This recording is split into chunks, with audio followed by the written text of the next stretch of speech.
Hello, and welcome to this video on the credit author contribution statements, which language testing has recently adopted as a required component of article submission.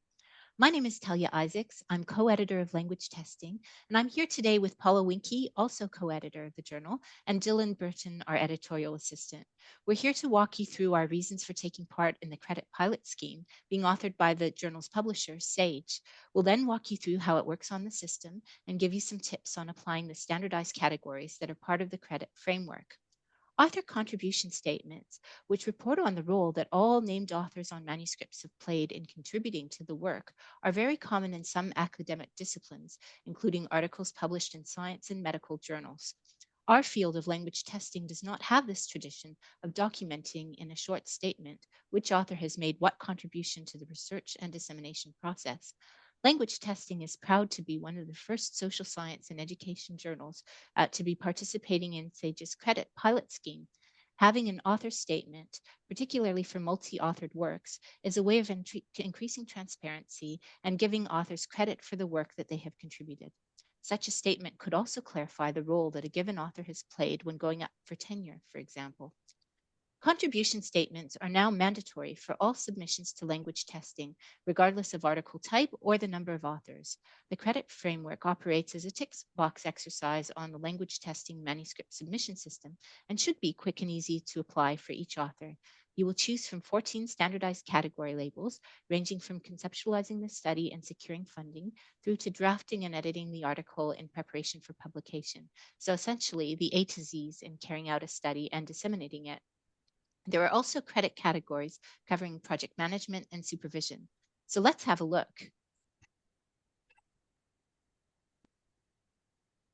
Okay, so this is what the credit taxonomy looks like.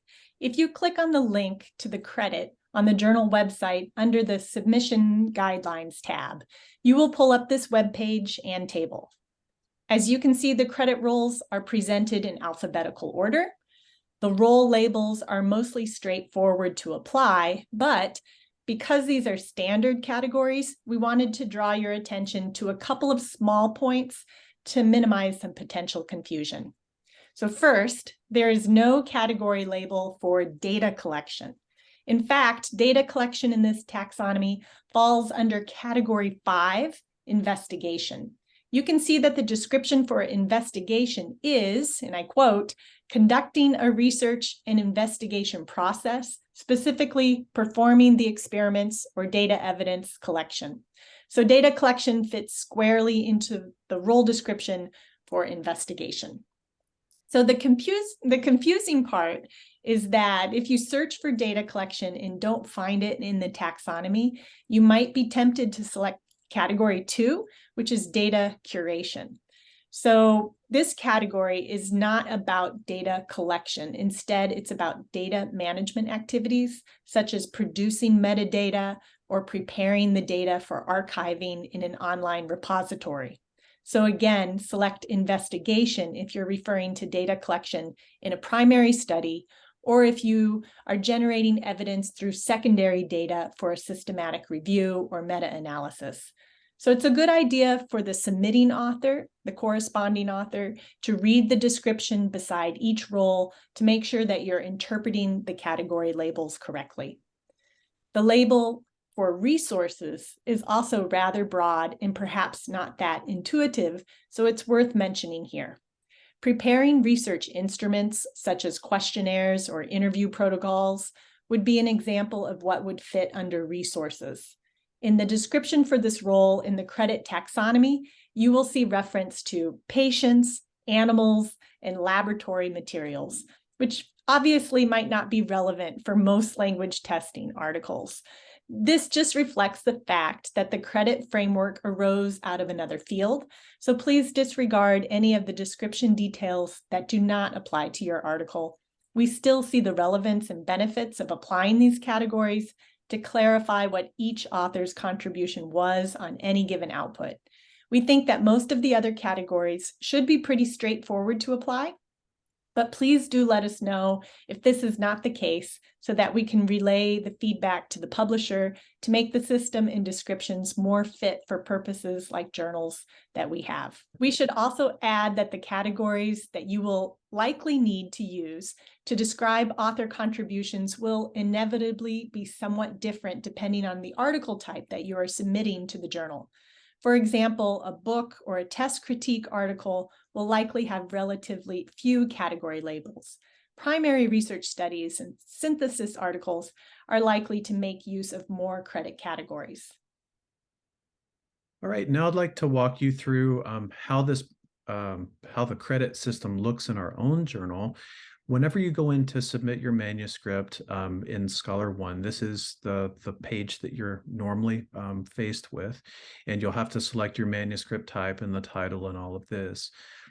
You'll find the credit author system under authors and institutions. And you'll notice here that in this make-believe paper that I'm submitting in the system, that it requires that I submit a credit contribution here. And that's required because there's a star.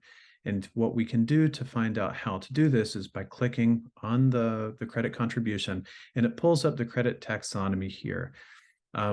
In this area, you can click all of the roles that correspond to you as the author, and you'll do the same for each of the authors on the paper. As Paula said, not all of these are going to be valid for every single paper, so pick and choose as you need.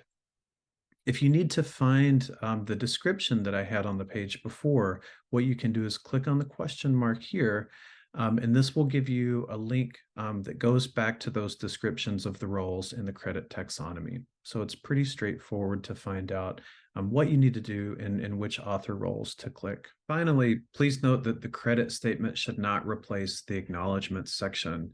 People who are not named as authors, but still contributed in some way to the research or dissemination in ways that aren't covered by the credit statements can still be acknowledged in the acknowledgement section as before.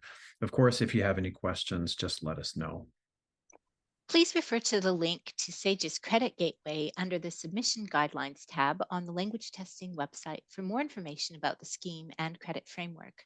Please contact me, Talia, at my email address if you need help with anything or to report any feedback. Thank you so much for viewing this video. We hope that this extra step will not add much time to your submission process and that you can understand the benefits of taking part in the credit pilot scheme. We look forward to your future submissions to language testing.